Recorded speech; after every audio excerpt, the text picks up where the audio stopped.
தேவன் நல்லவர். இந்த நாளில் இந்த திருச்சபையில் வந்திருக்கிற ஒவ்வொருவருக்கும் கர்த்தர் தம்முடைய மகிமையின் பிரசன்னத்தினாலேயும் தம்முடைய வார்த்தைகளினாலும் அவருடைய கிருபைகளினாலும் கர்த்தர் நம்மளை நிறைத்து கொள்ள போதுமானவராய் இருக்கிறார். ஆமென், ஹல்லேலூயா. வேத வசனம் ஒன்றை எடுத்து நம்ம வாசிக்க போகிறோம். நீதிமொழிகள் 23வது அதிகாரத்தில் 1லிருந்து 22ஆம் வசனம் வரைக்கும் வாசிப்போமே. அருமையான தேவனுடைய பிள்ளைகளே, இந்த நாளில் நம்ம வாசித்ததான பகுதிகள் அநேக புத்திமதிகளை நம்முடைய வாழ்க்கைக்கு அன்றாட வாழ வேண்டிய வாழ்க்கைக்கு நல்ல நல்ல புத்திமதிகளை ஒவ்வொரு வார்த்தைகளும் இவைகளில் நம்மளுக்கு சொல்லுகிறதை நாம் பார்க்கிறோம். தேவன் நடக்கக்கூடியதை முன்பதாகவே நம்மளுக்கு சொல்லி கொடுக்கிறவர். ஆமாவா இல்லையா? வேத வசனத்தை படிக்கிறது அதுதான். நடக்க போறதுக்கு முன்பதாகவே கர்த்தர் அநேக அனுபவங்களை நம்முடைய வாழ்க்கையில அவர் அக்கறையோடு சொல்லி கொடுக்கிறவர். அதுதான் தேவனுடைய போதனை. தேவனுடைய பிரசனம் அவ்வண்ணமாய் நம்ம மேல் அக்கறையோடு நம்மளை வழி நடத்துகிறதா இருக்கிறது. ஆமென். இதில் அநேக காரியங்களை நாம் பார்க்கிறோம். நாம் போகிற இடங்களில் எப்படி இருக்க வேண்டும், நம்முடைய குடும்பத்தோடு எப்படி இருக்க வேண்டும், நாம் எப்படிப்பட்டவர்களாய் வாழ வேண்டும், எவைகளை கேட்க வேண்டும், எவைகளை கேட்கக்கூடாது, எப்படிப்பட்ட உணவை சாப்பிட வேண்டும், எப்படிப்பட்ட உணவை சாப்பிடக்கூடாது என்று தேவன் மிகவும் மிகவும் அக்கறையாக அன்றாட நம்முடைய வாழ்க்கையில காணக்கூடிய அநேக நிகழ்வுகளை கர்த்தர் இவைகளில் நம்மளுக்கு எடுத்து உரைக்கிறதை நாம் பார்க்கிறோம். ஆமென், ஹல்லேலூயா. ஆமென். நம்முடைய தாயும் தகப்பனையும் நாம் கனம் பண்ண வேண்டும் என்று சொல்லப்பட்டிருக்கிறது. அதுவும் குறிப்பாக வயதான காலத்தில் தாயும் தகப்பனுடைய வார்த்தைகளை கேட்க வேண்டுமாம். ஆமென். அசட்டையாய் நினைக்க கூடாது என்று அந்த முடிவான வார்த்தைகளை நாம் கேட்டோமே. ஆமென், ஹல்லேலூயா. உங்களுடைய தாய் தகப்பன் வயது சென்றவர்களாய் இருந்தாலும் அவர்களை நீங்கள் அசட்டை பண்ணவே கூடாது. அசட்டை உங்க வாழ்க்கையில் என்னது செய்யவே இருக்கக்கூடாது. கர்த்தர் அநேக காரியங்களை சொல்லுகிறார். 21ஆம் வசனத்தை 21ஆம் வசனத்தை வாசியுங்கள். மதுபான பிரியரையும் பெருந்தீனிக்காரரையும் சேராதே, குடியனும் போஜன பிரியனும் தரித்திரராவார்கள், தூக்கம் கந்தைகளை உடுத்தி வைக்கும். தரித்திரத்தை எப்படி நம்ம வீட்டில் தரித்திரம் வருது, எதனால தரித்திரம் வருது? நம்ம நினைக்கிறோம் குடிக்கிறதுனால தூக்கத்தினாலையும் தரித்திரம் வருகிறது. நம்ம வீட்டில் எதெல்லாம் இருக்கக்கூடாது, தரித்திரம் எதெல்லாம் உண்டாக்குகிறது என்பதை தேவன் தெளிவாக சொல்லுகிறார். ஆமென், ஹல்லேலூயா. பெருந்தீனி குடிக்கிற காரியம், அடுத்து மதுபான காரியம், அடுத்து சொல்லப்படுகிறது தூக்கம் கந்தையை கொடுக்கிறதா இருக்கிறது. தரித்திரம் நம்முடைய குடும்பத்தில் என்னதான் ஜெபம் பண்ணாலும் நம்முடைய குடும்பத்தில் சில காரியங்களை நாம் மாற்றாத பட்சத்தில் ஜெபங்கள் கேட்கப்படாததாய் காணப்படுகிறதா இருக்கிறது. தேவன் இங்கே தெளிவாய் சொல்கிறார், ஏன் ஜெபம் கேட்கப்படவில்லை, ஏன் குடும்பம் மாறவில்லை, மாற வேண்டிய காரியங்கள், தேவன் கொடுக்க வேண்டிய காரியங்கள் எப்படியெல்லாம் என்று சொல்லி பல காரியங்களை இதில் தேவன் நம்மளுக்கு சொல்லி கொடுத்திருக்கிறார். ஆமென். பிள்ளைகளை எப்படி வளர்க்க வேண்டும், பிள்ளைகளை எப்படி நடத்த வேண்டும் என்றும் இந்த அதிகாரத்தில் சொல்லப்பட்டிருக்கிறது. யார் கூட எப்படி உட்கார்ந்து இருக்கிறோம், நீங்க சாப்பிட்ற சாப்பாடுல எத்தனை வகைகள் இருக்கிறது, எப்படிப்பட்ட நபர்களுக்கு முன்பதாய் உட்கார்ந்து நீங்கள் சாப்பிடுகிறீங்க, எப்படிப்பட்ட நபர்கள் உங்களுக்கு ஆகாரத்தை கொடுக்கிறார்கள் என்பதை முதற்கொண்டு ஒரு கிறிஸ்தவன், சபைக்கு போகிறவன், தேவனுடைய வார்த்தைகளுக்கு செவி கொடுக்கிறவன் அவைகளை ஆராய்ந்து ஒவ்வொரு காரியத்தையும் பானம் பண்ணுகிறவர்களாய், பிரயாணம் பண்ணுகிறவனாய் காணப்பட வேண்டும். ஆமென், ஹல்லேலூயா. எல்லாரும் கொடுக்குறாங்கன்னு சொல்லி நம்ம இருக்கக்கூடாது. வேதம் இங்கு அநேக காரியங்களை நம்மளுக்கு புத்திமதியாய் சொல்லுகிறது. அப்ப நம்ம வாழ்க்கையில இந்த கிறிஸ்தவ வாழ்க்கை எதற்கு? போன வாரம் சொன்னேனே, இந்த கிறிஸ்தவ வாழ்க்கை எதற்கு? இந்த கிறிஸ்தவ வாழ்க்கையில தேவன் ஆசீர்வதிப்பேன் சொல்லியிருக்கிறாரே, இந்த ஆசீர்வாதம் எங்கிருந்து வருகிறது? எப்படி வரும் என்றால், ஒருவன் தன்னை மாற்ற ஆரம்பிக்கும் போது, ஒருவன் தன்னுடைய வாழ்க்கையை இடுக்கமான வாசல் வழியாய் தன்னுடைய வாழ்க்கை உட்பிரவேசிக்கப்படும் போது, அவனுடைய வாழ்க்கை விசாலத்துக்கு நேராய் போகாதபடி அவனுடைய வாழ்க்கை ஒரு இடுக்கணுக்குள்ளாய் காணப்படும் போது, கர்த்தர் அந்த வாசலில் நின்று அவனை திசை கெட்டு போக விடாதபடிக்கு அவனை ஆசீர்வதிக்கிறதை போன வாரம் நம்ம பார்த்தோம். ஆமென். அவருடைய தொடர்ச்சியை நாம் இந்த நாட்களில் நம்ம பார்ப்போம். வாசியுங்கள், எடுத்திருக்கிற பிள்ளைகள் மத்தேயு 17 அதிகாரம் 13, 14 வசனத்தை வாசியுங்கள். மத்தேயு 7 அதிகாரம் 13 வசனத்தையும் 14 வசனத்தையும் நாம் வாசிக்க போகிறோம். வாசியுங்கள். இடுக்கமான வாசல் வழியாய் பிரவேசியுங்கள். எப்படி பிரவேசிக்கணுமா? சத்தமா சொல்லுங்க. போன வாரம் கேட்டது நம்மளுக்கு மறந்து இருக்கும், அதனால திரும்பவும் நான் சத்தமா சொல்றேன். எப்படிப்பட்ட வாசல்ல நம்ம போகணுமா? சத்தமா சொல்லுங்க. இடுக்கமான வாசல்ல தான் நம்ம போகணுமா? இடுக்கமான வாசல் வழியாய் பிரவேசியுங்கள். ஓகே. அடுத்து, கெடுதிக்கு போகிற வாசல் விரிவும் விசாலமுமாய் அது இருக்கிறது, அதன் வழியாய் பிரவேசிக்கிறவர்கள் அநேகராய் இருக்கிறார்கள். அடுத்து, ஜீவனை பெற்றுக்கொள்ளுகிற வாசல் இடுக்கமும் வழி நெருக்கமும் உள்ளதாய் இருக்கிறது, ஆனால் அதுல போகிறவர்கள் சிலர். ஆமென். போன வாரம் நம்ம பார்த்ததனுடைய தொடர்ச்சி. அப்ப 2 வாசல் இருக்கிறது, 2 வழிகள் இருக்கிறது, 2 பிரவேசிக்கக்கூடிய தருணங்கள் இருக்கிறது நம்மளுக்கு முன்பதாய். ஒன்று இடுக்கமான வாசல், இன்னொன்று விசாலமான வாசல். ஆனால் ஆண்டவர் 2 வாசல்ல தேவன் விரும்புகிற ஒரு வாசல் ஒன்று இருக்கிறது. ஆமென். நம்முடைய வாழ்க்கையில நம்ம விரும்புகிறதுன்னு ஒன்று இருக்கு, தேவன் விரும்புகிறது ஒன்று இருக்கிறது. ஆமென். பக்கத்துல பார்த்து சொல்லுங்க, நம்ம விரும்புகிறதுன்னு ஒன்று இருக்குங்க, ஆனா அதை காட்டிலும், பக்கத்தில் பார்த்து சொல்லுங்க, ஆனா அதை காட்டிலும் கடவுள் விரும்புகிறதுன்னு ஒன்று இருக்கு. ஹல்லேலூயா. அப்ப நம்ம வாழ்க்கை தேவ ரகமா இருக்க வேண்டும் என்றால், நம்மளுடைய குடும்பமும் நம்மளுடைய வாழ்க்கையும் தெய்வீக ரகமா இருக்க வேண்டும் என்றால், நம்மளுடைய வாழ்க்கையில நம்ம இஷ்டப்படுகிறத காட்டிலும் தேவன் விரும்புகிறதை நாம் இஷ்டப்படுகிறவர்களாய் காணப்பட வேண்டும். ஆமென். அப்ப ஆண்டவர் இஷ்டப்படுகிற காரியம் என்னவென்றால் நெருக்கமான வாசல். ஆண்டவர் சொல்லுகிறாரு, அந்த விசாலமான வாசல்ல போனாலே கேட்டின் வாசலாய் மாறி விடுகிறது. அந்த வாசல்ல போக போக சந்தோஷமா இருக்கும், அந்த வாசல் போக போக ரொம்ப இன்பமா இருக்கும். ஆனா முடிவோ அது கெடுதியில கொண்டு போய் விடுகிறதா இருக்கும், அகால பாதாளத்துல கொண்டு போய் விடுகிறதா இருக்கும். சத்துருடைய காலடியில விழுந்து கிடக்கக்கூடியதான அடிமையின் வாழ்க்கையாய் காணப்படும் என்று சொல்லி தேவன் அவைகளையும் கர்த்தர் நம்மளுக்கு போதிக்கிறார். ஆமென். நம்ம போக வேண்டாம், ஆனா கர்த்தர் நம்மளுக்கு அவைகளை குறித்து சொல்லி கொடுக்கிறார். ஆமென்.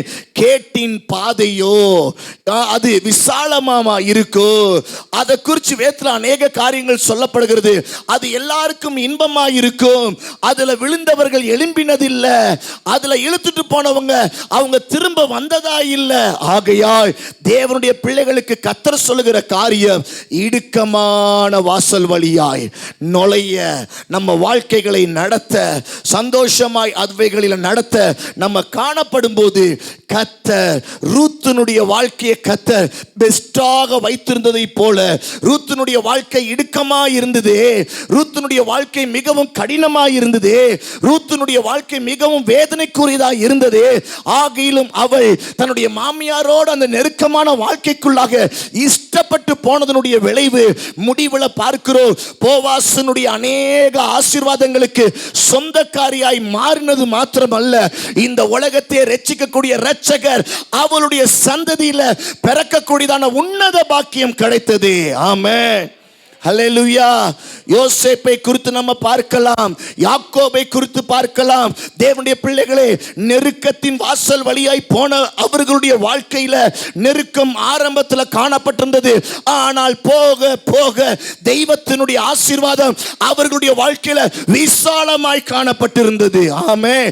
ஆனால் மனிதன் தெரிந்து கொள்ளுகிறது, ஆரம்பத்திலே விசாலமான வாழ்க்கையை தெரிந்து கொண்டு போக போக நெருக்கத்தின் வழியாக, அழிவின் வழியாக, நஷ்டத்தின் பாதையில இழிவான பாதைகளுக்குள்ளாய் போய் திசை கெட்டு போய் வாழ்க்கை அவமானத்துக்குள்ளாய் காணப்படக்கூடிய வாழ்க்கையாய் இருக்கிறது. ஆகையால் கர்த்தர் சொல்லுகிறார், நான் சொல்லுகிற இடுக்கமான வாசல் வழியாய் பிரவேசிக்கும் போது கர்த்தர் போக போக மகிமைகளை தேவ பிள்ளைகளுக்கென்று கர்த்தர் விசாலமாய் வைத்திருக்கிறார். கரங்களை தட்டி நம்ம ஆண்டவருக்கு ஒரு மகிமையை செலுத்தலாமே. ஆமென். ஹல்லேலூயா.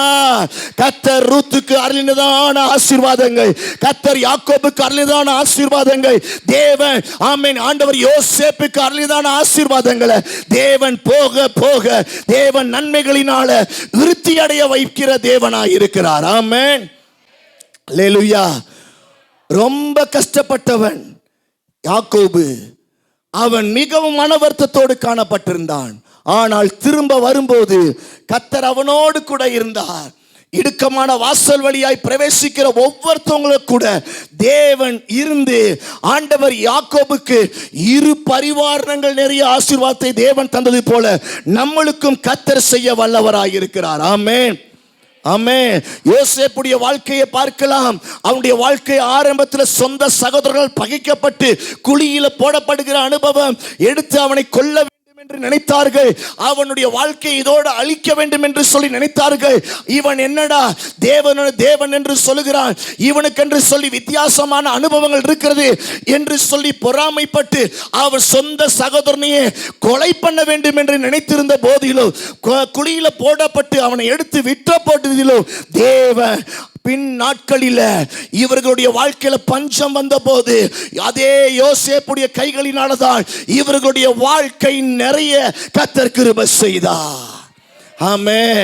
தேவ பிள்ளையே, இன்றைய நாட்களில கர்த்தர் என்று சொல்லி வந்திருக்கிற வாழ்க்கையில அநேக நெருக்கங்கள், அநேக கஷ்டங்கள் இருக்கலாம். ஆனால் அவைகளிலும் சந்தோஷமாய் இருங்கள், அவைகளிலும் கர்த்தருக்குள்ளாய் களி கூறுங்கள். கர்த்தர் உங்களுக்கென்று ஒரு நாட்களை வைத்திருக்கிறார். உங்களை பெரும்புதுகு காட்டினவர்கள், உங்களை ஒதுக்கி தள்ளினவர்கள், உங்களுக்காய் குழிகளை வெட்டினவர்களுக்கு முன்பதாய் கர்த்தர் ஒரு சிம்மாசனத்தை உங்களுக்காக தேவன் ஆயத்தப்படுத்தி வைத்திருக்கிறார். இதோ என் சத்தத்தை கேட்டு இடுக்கமான வாசல் வழியாய் கடந்து வந்த பிள்ளைகளுக்கு தேவன் ஒரு அழிவில்லாத ஜீவ கிரீடத்தை தேவன் வைத்திருக்கிறார். ஆமென். கரங்களை தட்டி, என் தேவன் எனக்கு தருவார் அழிவில்லாத ஒரு வாழ்க்கை, அழிவில்லாத ஒரு சாத்தியமுள்ள காரியம் தேவன் எனக்கு நிறைவாய் தருகிறவர் என்று கரங்களை தட்டி தேவனுடைய மகிமையை எண்ணி அவரை ஆர்ப்பரித்து மகிமை செலுத்துவோமா. ரபாகா ஷகலதனமா. ஆவியானவருடைய மகிமை இந்த இடத்துல விளங்கி கொண்டிருக்கிறது. நெருக்கத்தின் வழியாய் போனவங்களுடைய வாழ்க்கையை கர்த்தர் மகிமையாய் மாற்ற போகிறார். ஆமென். அல்லேலூயா. நிச்சயமாகவே முடிவு உண்டு. உன் நம்பிக்கை வீண் போகாது. பக்கத்துல பார்த்து சொல்லுங்க, எல்லாத்துக்கும் ஒரு முடிவு இருக்குங்க. உங்க முடிவு சந்தோஷமா நல்லபடியா நடக்கும். ஆமென். எல்லாத்துக்கும் ஒரு முடிவு இருக்கு. நான் அடிக்கடி சொல்ற ஒரு காரியம், ஜெயமோ கர்த்தரால் வரும். ஜெயமோ குதிரை யுத்த நாளுக்காய் ஆயத்தமாக்கப்படும். ஆயத்தம் ஒரு பக்கம் இருக்கும், குதிரை இருக்கும், எல்லாம் ஆயத்தமாக்கப்பட்டாலும் முடிவு என்பது கர்த்தரிடத்தில் வர வேண்டும். ஆமென். தேவனிடத்தில் சாருவோம், தேவனிடத்தில் காணப்படுவோம். போன வாரம் நம்ம பார்த்த ஒரு காரியம், ஓட்ட பந்தயமும் நம்முடைய வாழ்க்கையும் ஒன்றாக இருக்கிறது. நம்முடைய வாழ்க்கை ஓடக்கூடியதாக இருந்து கொண்டிருக்கிறது. ஓட்ட பந்தயத்தில் ஒருவன் வர வேண்டும் என்றால் அவன் எல்லா காரியத்தையும் விட்டுவிட்டு அவன் ஒரு சரியான பாதைக்கு நேராய் தன்னை மாற்றிக்கொண்டு வர வேண்டும். ஓட்ட பந்தயத்துக்கு வரக்கூடியவர்களுடைய வாழ்க்கை நிச்சயமாய் ஒரு மனம் திரும்புதலிலிருந்து ஆரம்பிக்கப்படுகிறதா இருக்கிறது. ஓட்டம் ஓடுகிறவருடைய வாழ்க்கை எப்படியோ இருக்கிறதா இல்லை, ஆனால் அவருடைய வாழ்க்கை எங்கெங்கேயோ வைத்து ஆரம்பிக்கப்படுகிறது அல்ல. ஓட்ட பந்தயத்தில் ஆரம்பிக்கப்படுகிற ஒரு வாழ்க்கை ஒரு மனம் திரும்புதலிருந்து உண்டாகிறது. ஆமென்.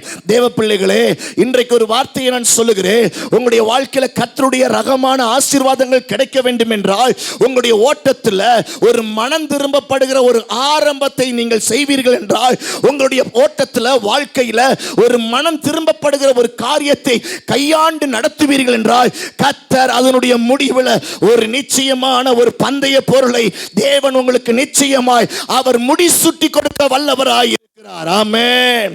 ஹல்லேலூயா. மனம் திரும்பப்படுகிற ஒரு ஆரம்பம். ஓட்ட பந்தய ஓடுகிறவனுக்கு ஒரு ஆரம்பம் இருக்கிறதே, அந்த ஆரம்பத்தை தேவன் நம்மளுக்கு சொல்லிக் கொடுக்கிறார்.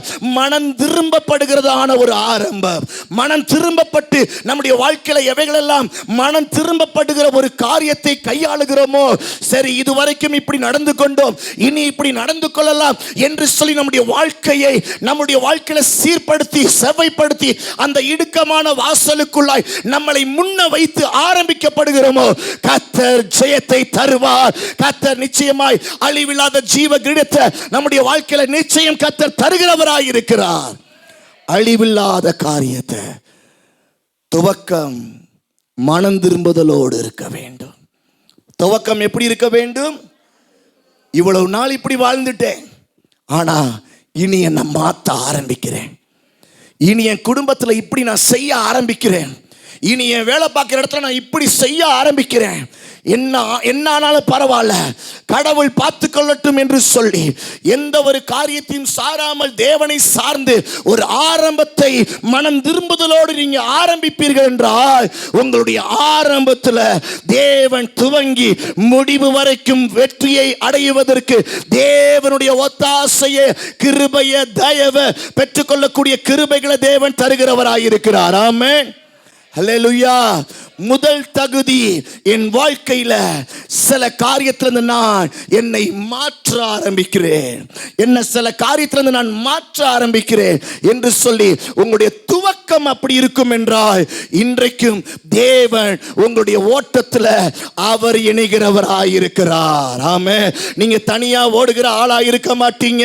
இப்படிப்பட்ட ஒரு ஆரம்பத்தை துவங்குனீங்கன்னா, இப்படிப்பட்ட ஒரு பிசினஸ் நீங்க செய்வீங்கன்னா, இப்படிப்பட்ட ஒரு குடும்பத்தில் உங்களுடைய குடும்பத்தில் இப்படிப்பட்ட காரியத்தை துவங்குவீங்கன்னா தேவன் உங்க கூட இருப்பார். நீங்க தனிமை அல்ல, உங்க காரியம் நிச்சயமாய் வெற்றியாய் முடியும். ஆமென். ஹல்லேலூயா. ஆண்டவர் மனம் திரும்பப்பட்ட ஒரு ஆரம்பத்தை பார்க்க விரும்புகிறார். ஆமென். போனதெல்லாம் போகட்டும், நடந்ததெல்லாம் நடக்கட்டும், நடந்துருச்சு பரவாயில்ல. கர்த்தர் மனம் திரும்புதலை கர்த்தர் எதிர்பார்க்கிறார். தேவன் அதை மறுபடியும் அதை சொல்லுகிறார். மனம் திரும்பப்பட்டதான ஒரு ஆரம்பம், மனம் திரும்பப்பட்டதான ஒரு ஸ்டார்டிங் பாயிண்ட், மனம் திரும்பப்பட்டதான ஒரு ஃபர்ஸ்டாக துவங்கப்படுகிற ஒரு காரியம். தேவ பிள்ளைகளே, எவர்களையும் சாராமல் தேவனை சார்ந்து காணப்படும்போது கர்த்தர் உங்களுக்கு துணையாக இருக்கதை பார்க்கலாம். ஆமென். ஹல்லேலூயா. இரண்டாவதான காரியத்தை நாம் பார்க்கலாம். நாம் ஓடும்போது ஒரு பந்தய வீரன் ஓடும்போது அவன் மனம் திரும்பப்பட்டவனாக இருக்கிறான். அவன் போய் என்ன செய்கிறது இல்லை, வேற எங்கேயாவது அவனுடைய ஆரம்பம் இருக்க போறதில்லை. அவன் எங்க துவங்க வேண்டுமோ அந்த இடத்துல தன்னுடைய மனசை மாத்திக்காம அவன் எங்க நியமிக்கப்பட்டிருக்கிறதோ அங்கத்தான் அவன் மனம் திரும்பப்பட்டவனாய் தன்னுடைய ஆரம்பத்தை ஆரம்பித்தாக வேண்டும். ஆமென். ஆமென். இரண்டாவதாய் பார்க்கிறோம், ஒரு பந்தய வீரன் ஓட வேண்டும் என்றால் அவனுடைய ஓட்டத்தில் பாரம் இருக்கக்கூடாது. என்ன இருக்கக்கூடாது? கல்லை தூக்கிட்டு அவனா ஓடுவானா? எந்த ஒரு ஓட்ட பந்தயத்திலையும் ஓடுகிறவன் பாரத்தை தூக்கிட்டு ஓட மாட்டான். அவன் ஜெயிக்க முடியாது.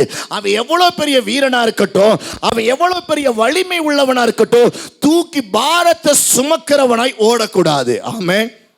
அல்லேலூயா. பாரம், இன்னைக்கு எத்தனை பாரம் நம்மளுக்கு இருக்கு?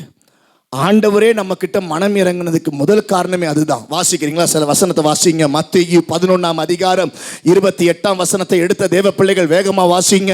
ஆண்டவர் சொல்றாரு, வருத்தப்பட்டு பாரம் சுமக்கிறவர்களே நீங்கள் எல்லாரும், ஒருத்தர் சொல்லல, நீங்க எல்லாரும், ஆண்டவர் ஒருத்தரையும் பார்க்க தெரியும், எல்லாரையும் பார்க்க தெரியும்.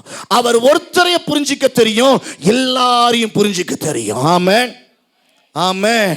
அப்ப உங்க வீட்டில் இருக்கிற உங்களையும் புரிஞ்சுக்க தெரியும், உங்க வீட்டில் இருக்கிற எல்லாரையும் புரிஞ்சுக்க தெரியும். அப்படி நினைங்க. ஆமென்.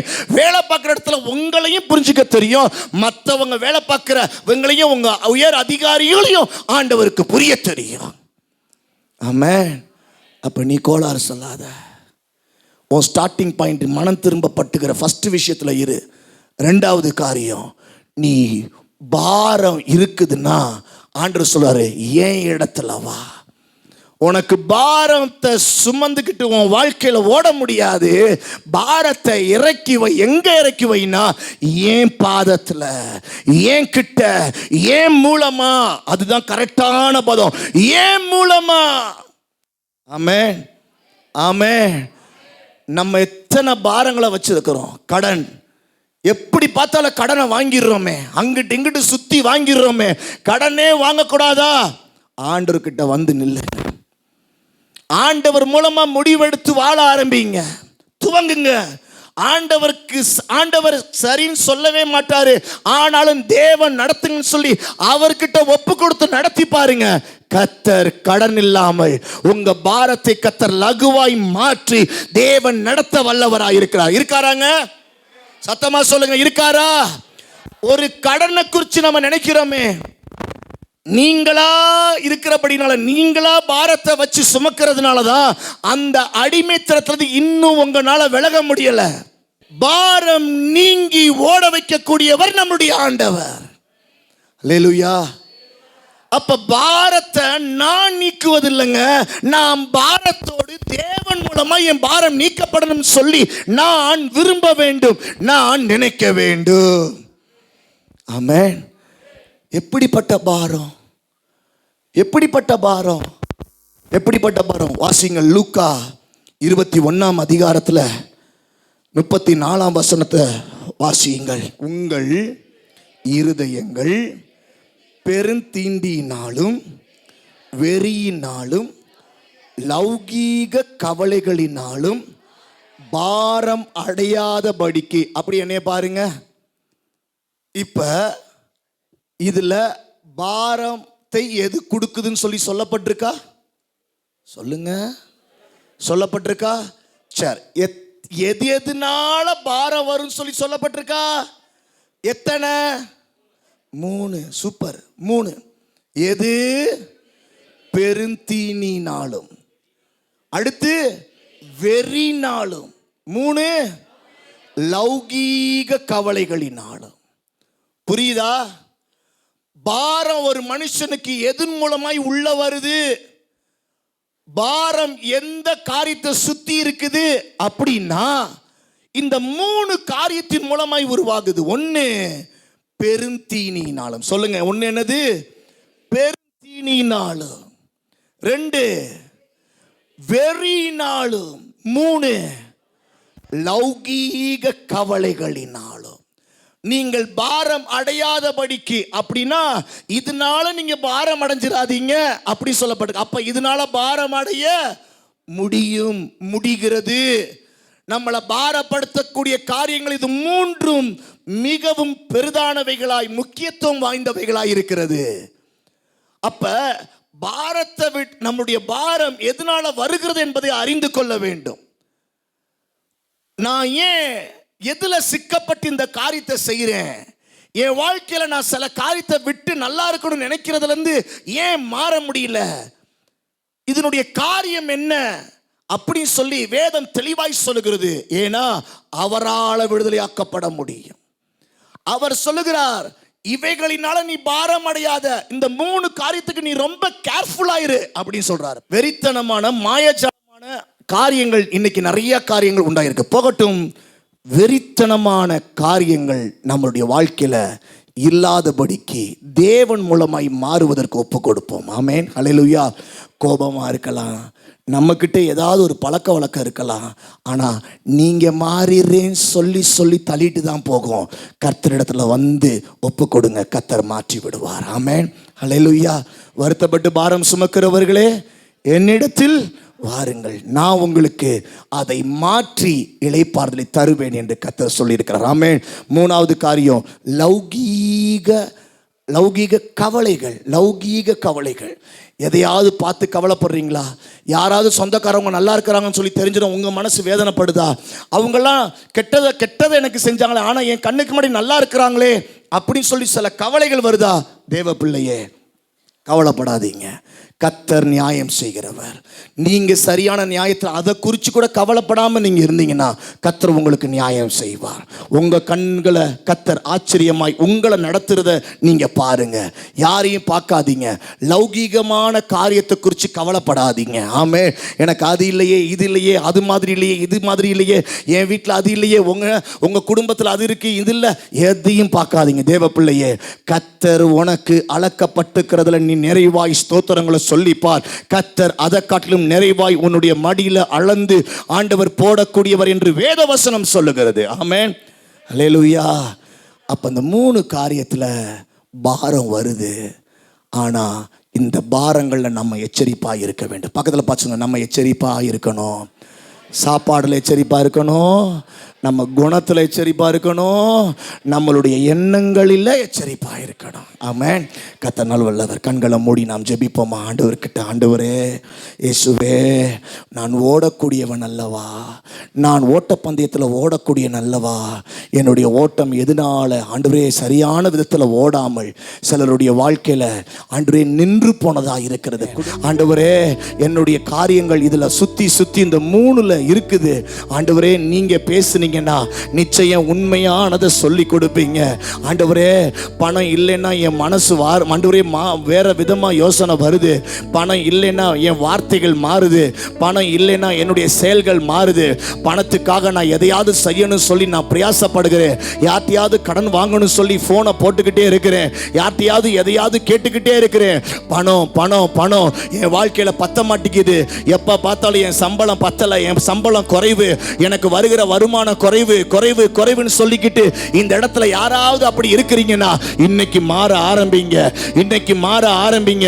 தேவ பிள்ளைகளே, உங்களுடைய மனசை தேவ ஒரு ஓட்டத்துக்குள்ளாய் உங்களை ஓட வைக்க விரும்புகிறார். அவர் நிறைவானதை தருவார். இடுக்கமான வாசல் வழியாய் உட்பிரவேசிங்க.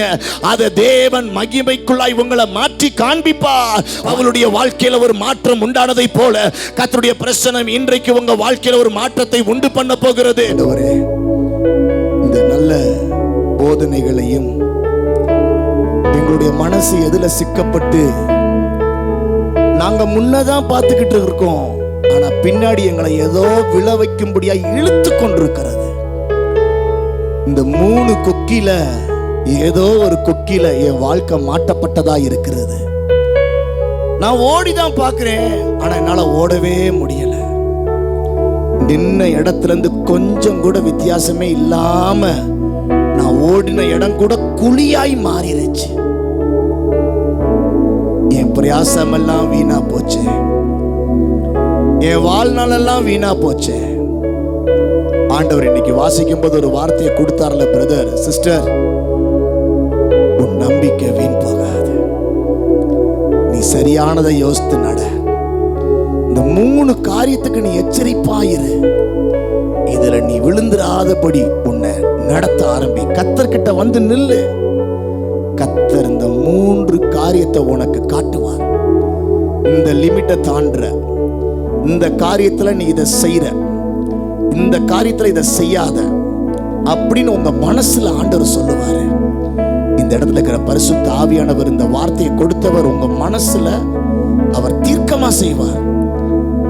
உங்களால முடியாதது எதுவுமே இல்லை. உங்களுக்கு நீங்க மனசுல நினைச்சதை கர்த்தர் சாதிக்க வைப்பாரு. கர்த்தருடைய கரம் உங்க மேல இருக்கிறது. ஆண்டவரே, நீர் இந்த பலிபீடத்துல கொடுத்திருக்கிற தேவ அதிகாரத்தை கொண்டு இங்க வந்திருக்கிற ஒவ்வொரு தேவ பிள்ளைகளையும், புதிதாய் வந்திருக்கிற தேவ பிள்ளைகளையும், பிறந்த நாள் திருமணம் கொண்டாடுகிற பிள்ளைகளையும் எல்லாரையும் கர்த்தர் தொட்டு ஆசீர்வதிங்க. இந்த தேவ ஞானத்துல பக்குவப்படட்டும்.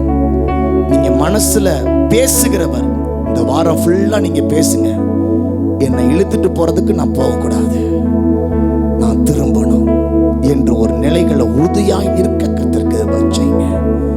ஜெபம் பண்ண உதவி செய்யுங்க. தாழ்த்துகிறோம். தேவ பிள்ளைகள் இந்த வாரம் ஃபுல்லா நல்லா உழைக்க உதவி செய்யுங்க. நல்ல செய்திகள் உங்களுடைய பிள்ளைகளை தேடி வரட்டும். உங்களுடைய பிள்ளைகள் செய்கிறதெல்லாம் ஆசீர்வாதமாய் இருக்கட்டும். தொழில், வேலைகள், ஆண்டவரே, எல்லா வீட்டினுடைய காரியங்கள் முன்னேற்றம் அடைவதாக. தேவ நன்மை காணட்டும். இயேசு கிறிஸ்துவின் நாமத்தில் ஜெபிக்கிறோம் நல்ல தகப்பனே. சேர்ந்து சொல்லுவோம். என் ஆத்துமாவே கர்த்தரை ஸ்தோத்திரி, என் ஆத்துமாவே கர்த்தரை ஸ்தோத்திரி, கர்த்தர் செய்த சகல உபகாரங்களையும் மறவாதே.